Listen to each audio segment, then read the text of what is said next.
Señor, algunos accidentes o enfermedades producen algunas lesiones que limitan mucho los movimientos, sobre todo en las extremidades,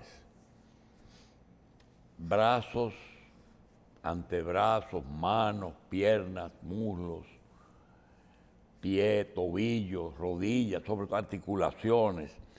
Y después de esas situaciones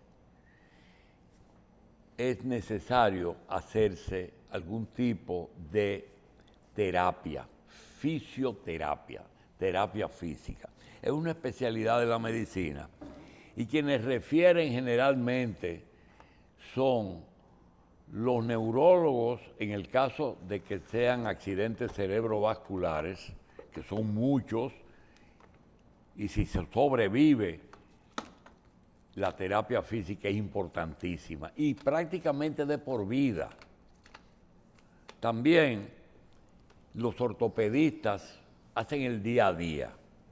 Fracturados, accidentes, problemas de articulaciones, pues son los principales que refieren a centros de rehabilitación física.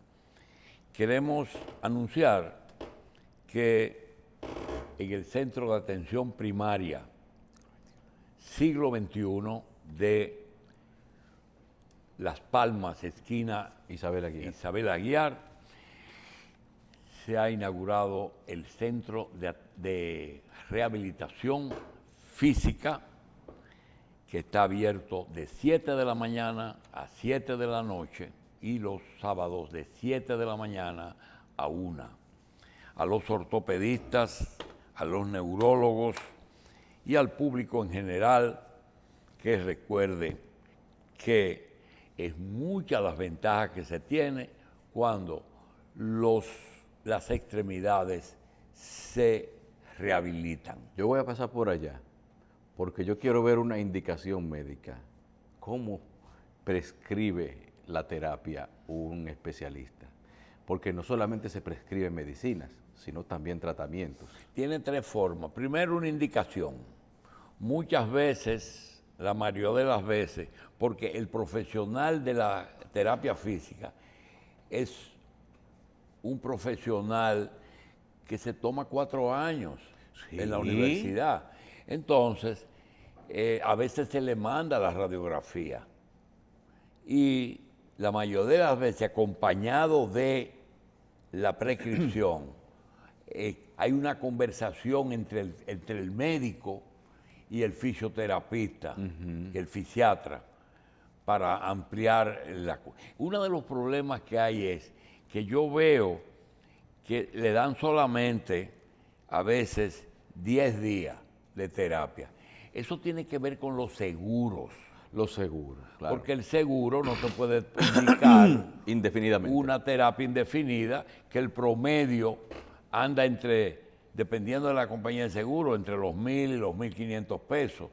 Pero yo no estoy hablando de seguro, estoy hablando de eficiencia. Ajá. Cuando termine la terapia del seguro, yo sugiero que se siga estudiando la posibilidad de continuar el tratamiento. Y hay cosas que tú no te imaginas. Uno de los casos que yo he visto, una muchacha de 24 años tuvo el coronavirus y se afectó el facial, parece el nervio facial, y se le torció un poco la boca. Y es que me está diciendo la doctora que a veces se lanzan unos coagulitos que producen esos problemas. El tratamiento es varias veces 10 sesiones, no una sola. Pero usted no puede cargarle todo al seguro, porque el seguro tiene el librito, el protocolo, pero la eficiencia sigue aumentando en la medida que tú te das la terapia. Quien más tiene que ver con eso, es una pena, y yo digo que de las cosas que él sabe a veces no quiere hablar, son una conversación, por ejemplo, entre el doctor Hanna y Félix de Sena. sobre terapia deportiva Sí. a los lesionados. Imagínate, tú sabes lo que pierde un atleta de esos que ganan todas esas cifras que te digan cuando tiene una lesión y lo que significa acortarla. Ahora mismo tuvimos el caso de el señor ese, el muchacho ese de Macorís, Sí. Tatis. Tatis, sí. Eso es un caso. Bien, a propósito de deporte, el Licey cumple 100 y pico, 110, ¿verdad? 115 años. 115 años. Claro, 115 años. En el Conde número Carlos 85. que hay que poner una placa en el Conde, ¿verdad? Sí, en el número 85. Aquí se fundó el equipo, los Tigres del Licey. Sí. ¿Qué Hace habrá ahí? muchísimo. ¿Qué habrá ahí? Bien, ahora en mismo el 1910 fue, ¿verdad? Conde? En el 1907. Bien, en el día de ayer nosotros conversamos con Carlos en horas extras, un tema que ustedes no conocen, que el señor Carlos Alonso es un gran amo de casa. Sí, es un gran amo de casa. Y Carlos, ese programa de los domingos le da un poquito de ansiedad porque es el día en que él puede, pues, elaborar los mejores platos, ¿verdad? No. Pero el programa del domingo se lo baña. Ayer le tratamos un tema y vimos en su cara que es necesario que yo se lo repita hoy a él y a ustedes. Miren qué pasa. Mucha gente empezó a opinar, sobre todo políticos. Hubo un político que dijo que no hubo ningún tipo de prevención en este asunto. Miren, lo que pasó el viernes en la tarde fue un episodio inédito. La cantidad de información que nunca se había producido, cantidad de agua, pero entonces cantidad de agua en poco tiempo, etcétera, etcétera, etcétera. Y en algunos lugares, miren, empiezan a hablar de los drenajes, el porqué. Y lo que le estaba contando a Carlos es que necesariamente los residentes en ciudades deben de conocer sobre cuál o qué tipo de terreno está edificada la ciudad. ¿Por qué?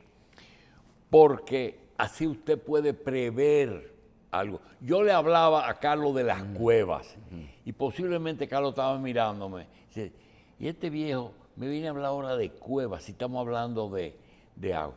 Sí, mire qué pasa. Las cuevas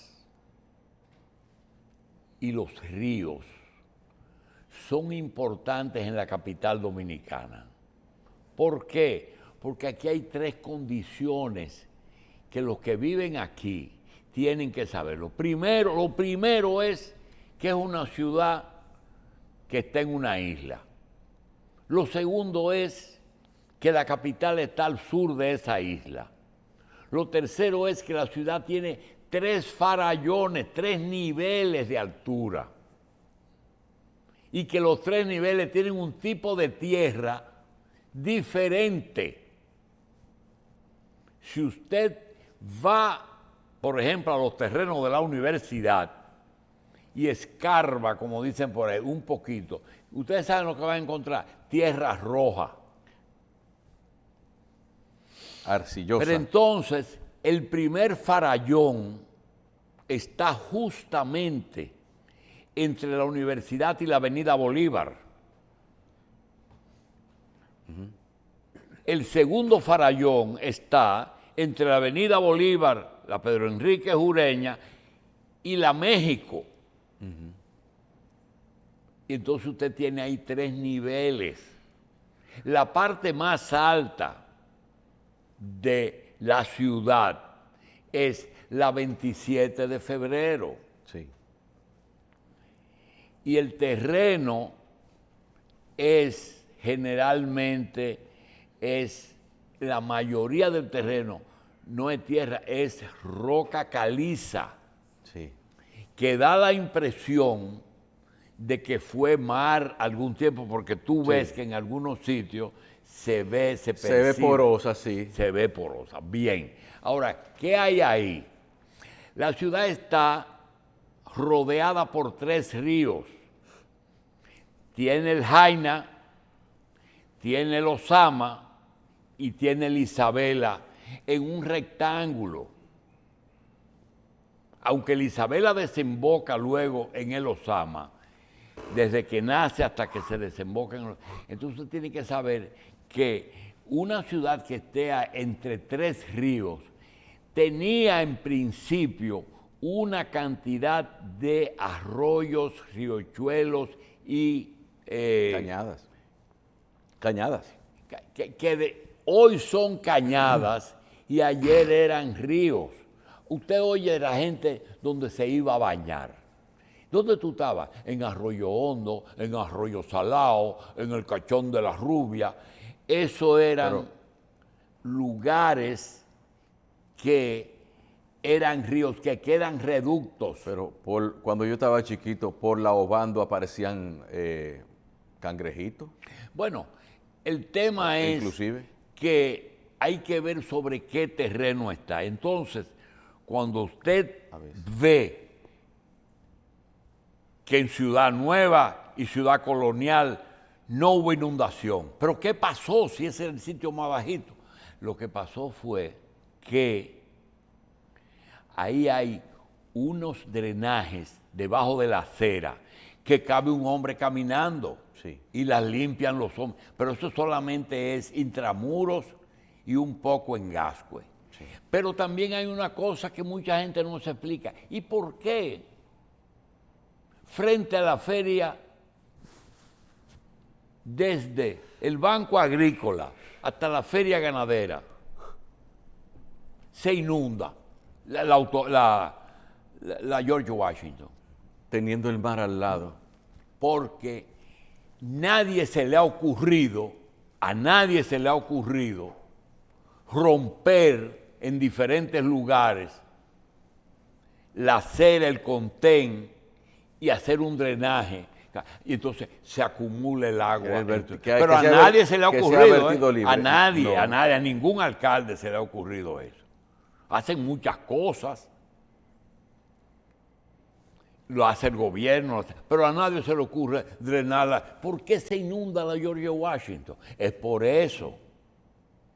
Porque tú dices, ¿por qué se caen las palmas, las palmas canas en el río? Bueno, porque es el litoral sur y el viento da duro. Tú lo entiendes, hay que estudiarlo. Claro. ¿Pero por qué? Porque no hacen los drenajes en cada cierto lugar, frente al Banco Agrícola. Entonces, hay que conocer que la capital tiene condiciones que deben de conocer los que gobiernan y los que viven. Por ejemplo, que estamos en una zona que antiguamente eran 3 ríos, pero esos ríos tenían afluentes, que eran los arroyos.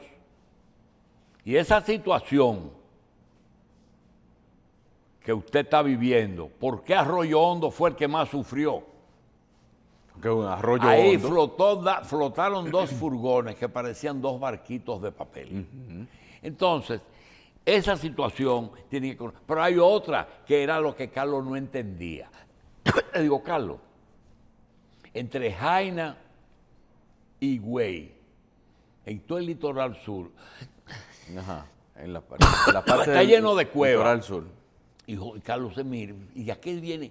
Yo le vi la cara, digo, ¿qué estará pensando en cueva? Señores, aquí no se ha hablado de terremoto. Usted verá. Aquí hay edificaciones que son de 2 pisos, que Obras Públicas impidió que se hicieran torres, porque están sobre cuevas. La cueva de Santa Ana, el Mesón de la Cava, la Guácara Taína, los 3 Ojos. la Cueva de las Maravillas, y así se le puede ir mencionando cientos de cuevas que están en todo el litoral sur y que debe de saberse que ahí hay esa situación. En estos días hubo un sector por acá, por los lados de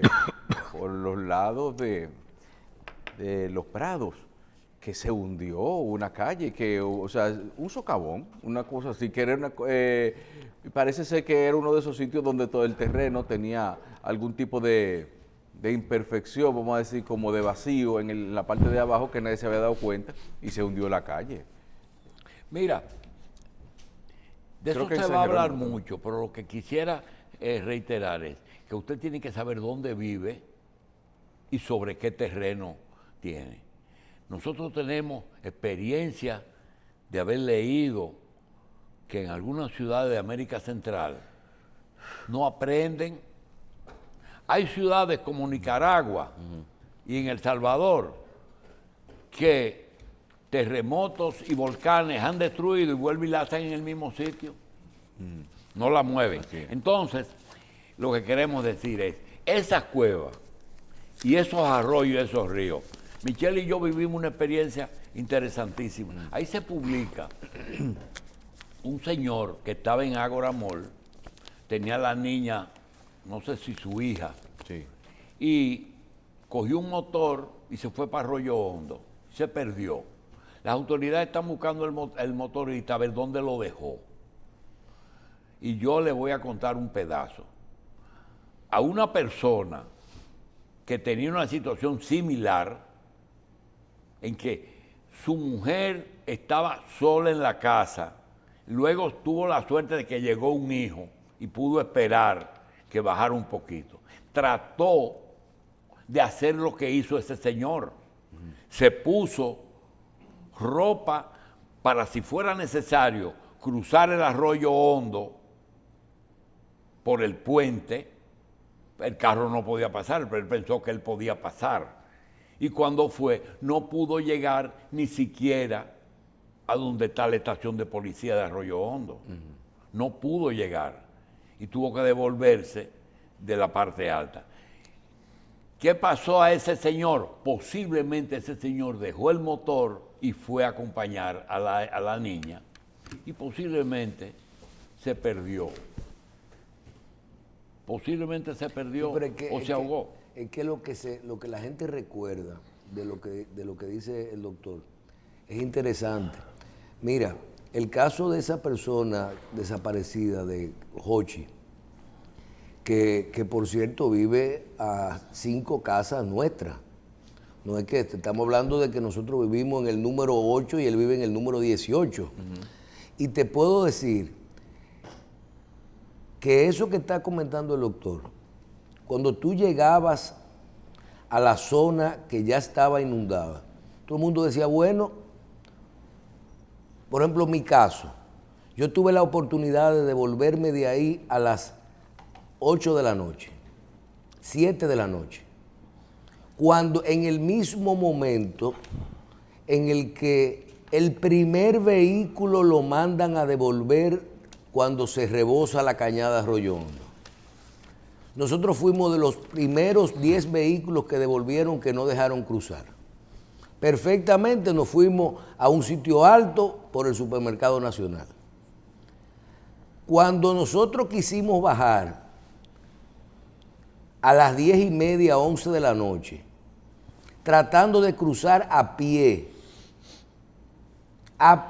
todo lo que era el área inundada. Uno está pensando que va a cruzar por el medio de la calle que uno conoce hasta llegar a su casa y que si tiene que irse con el agua por aquí, se va con el agua por aquí. Pero eso no es lo que ocurre. Pónganse en la cabeza, 11 de la noche, 10 de la noche, oscuro, sin luz, la corriente de agua que parecía el Yaque del Norte y todo lo que venía adentro de esa agua. O sea, tú no estás hablando de un agua de una piscina o de Boca Chica que tú te llegaste a cruzar. Tú estás hablando de un agua que viene con vidrios, con árboles, con vehículos. Sí. Yo cuando entré, personalmente me pasó una motocicleta por abajo. Entonces, ¿qué tú tienes que decir? Si ese señor se metió y continuó, a ese señor, y fue ahí, suponiendo que fue ahí, porque inclusive vi un video en las redes ayer que dice que ya lo vieron caminando un poco más adelante, o sea, ya a la entrada de eso, aparece en un video. Si eso fue ahí, ese señor tomó la decisión desesperado de tratar de cruzar ese mar de agua sin tomar en cuenta las cosas que acabo de explicar. Teniendo en cuenta que, aunque el puente no se fue, las barandillas de concreto se fueron. Sí. Entonces, un ser humano caminando, Se lo llevamos. porque la gente piensa si está hondo o no está hondo. Pero Y es la ahí co- que es la la corriente. corriente que hay Sí, que pero medir. Bien. también hay un dato que hay que dar, y es que, por ejemplo, en esa zona, todo el mundo cree que el agua pasó el río, ¿verdad? Pasó el puente. No, están hablando de 1 kilómetro de calles donde durante una hora el agua estaba a 2 metros de altura. A 2 metros de altura. Nosotros vimos una situación en la que nos tratamos de ayudar, porque dijimos, ay Dios mío, esa gente tienen que estar ahogándose. Y vimos un carro donde nada más se le veía el techo. Oye bien, ¿tú sabes lo que había debajo del carro? Sí. Cuando bajó una hora después, Una grúa. el carro estaba arriba de una grúa plataforma. ¿Cómo? Arriba de Y una trataron grúa. de cruzar el vehículo por un hueco, por un sitio donde se aposa agua, y el carro estaba arriba de una. Te voy a dar un dato. Ese punto donde está Arroyo Hondo tiene más o menos la misma altura que el río Isabela, porque desemboca en el río Isabela. Sí, eso es. Pero, oye bien, la parte más alta de Arroyo Hondo es donde viven Tony Rivera y los Pelleranos, que posiblemente eso esté del nivel de Arroyo Hondo y están a 50 metros de distancia. Sí. Está posiblemente, yo le calculo 75 metros de altura está esa casa. Posiblemente. Entonces, esas son situaciones producto de que los arroyos, las cañadas que todo el mundo menciona, eran arroyos y eran ríos, afluentes de los otros grandes ríos que rodeaban la capital. Te quiero terminar con este asunto. En el gobierno de Hipólito Mejía llegó al Congreso un proyecto de ley para canalizar la cañada de Guajimía. Nadie ha trazado en un mapa de la capital cuál es el curso de la cañada de Guajimía y sus antiguas afluentes, porque ese era un río, Sí. ese era el río Guajimía. Sí. La cantidad de afluentes que eso tenía. Tú, por ejemplo, vas al Botánico y ves una cañada. Y vas al zoológico y ves otra cañada. Sí. Y vas a Arroyo Hondo y ves en tiempo una cañada. Sí. Hay que conocer qué eran esas cañadas antes y por qué retomaron su curso cuando cayeron. Félix tiene el número, una cantidad de agua en una cantidad de minutos, con una cosa grave, y es que las lluvias no se van a parar. No. Bien. Hasta ahí la tragedia. Vamos con otro tema. Como todos los lunes, el periódico Hoy trae un empresario que es un fundador de riquezas, Sí. ¿Cómo que se llama? un Los robles. roble. Hoy trae, que no luce mucho, a Pepín. Ajá. Y lo que más destaca, yo quería leer el trabajo, lo que más destaca es que dice Pepín que tiene un prontuario de frase célebre, dice que el valor de las cosas, quien determina el valor de las cosas, es el sacrificio y el esfuerzo que te costó adquirirlas. Sí. Te valen, tú la valoras por lo que te cuesta. Y lo otro, que eso es importante, que las grandes oportunidades surgen después de crisis, después de periodo de crisis. Entonces él habla que él tuvo la guerra española, tuvo también el tipo de San Zenón y tuvo la Revolución de Abril. Y que después de la Revolución de Abril él arrancó con más fe. También habla del valor de la familia que apoya a uno y de las mujeres. Eso lo dice ahí. Pero yo quiero decir que a pesar de que hoy trata el tema de Corripio, nosotros quisiéramos decir que aquí en la República Dominicana hay muchos ricos que uno está acostumbrado a todos los días que te digan Vicini, Bonetti, Barletta, Corripio, Grupo Romana, Rainieri, Brugal, La Presidente, Barrigol, Falcon Bridge, pero en los últimos 50 años han surgido grupos que a veces existían, pero crecieron de una manera que se han convertido no en competidores de los otros, pero aquí hay mucha gente con mucho poder económico.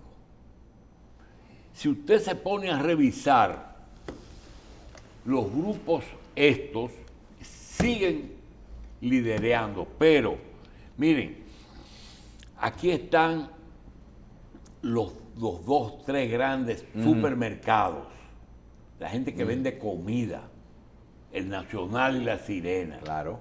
Oye, el Bravo y el... Sí, todo eso.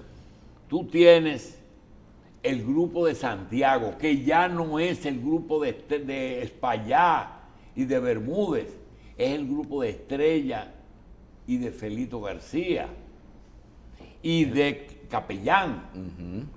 En el este no es solamente Rainieri y Romana, es Azuri y es la UCE.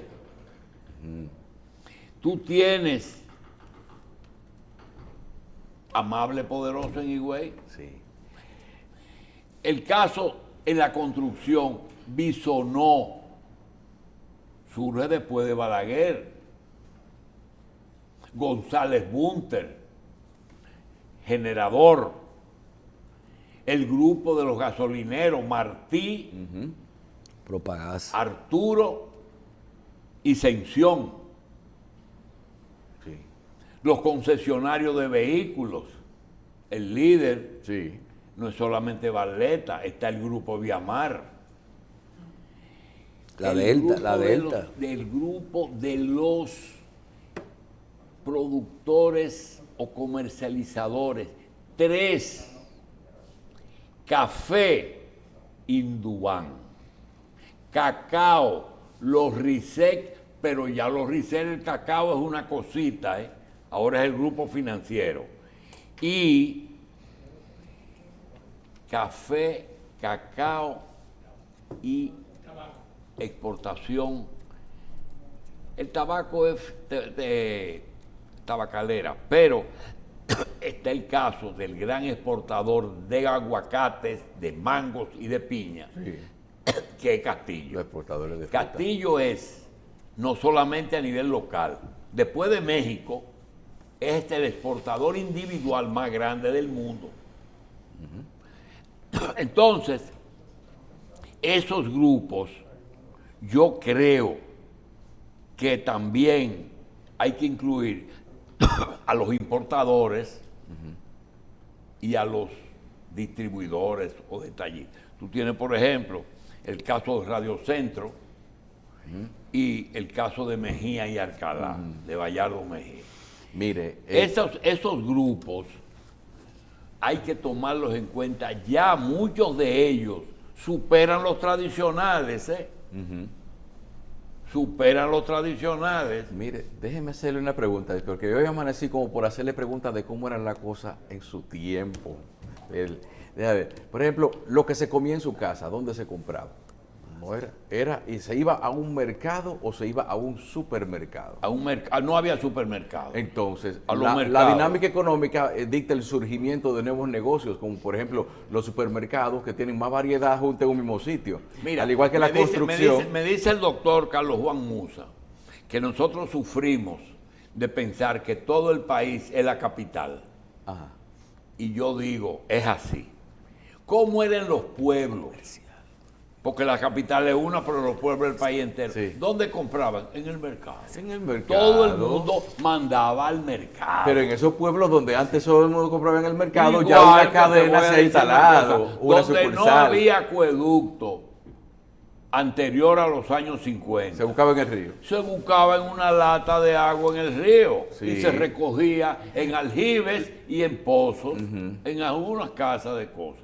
En la construcción, usted buscaba el albañil de por su casa o una gente que supiera y que ya tuviera tenido cierta experiencia y construía. Ahora usted llama a un arquitecto o le compra a una constructora que ya está construyendo. Bueno, pero también casas. es que los países avancan. Ya, por Sí, ejemplo, eso cambia el modelo económico. es muy difícil construir sin permisología. Para tú tener permiso, tú necesitas tener planos, tú necesitas ya las cosas cambian. O sea, otro sector que es importante, muy importante aquí, el sector de los medicamentos.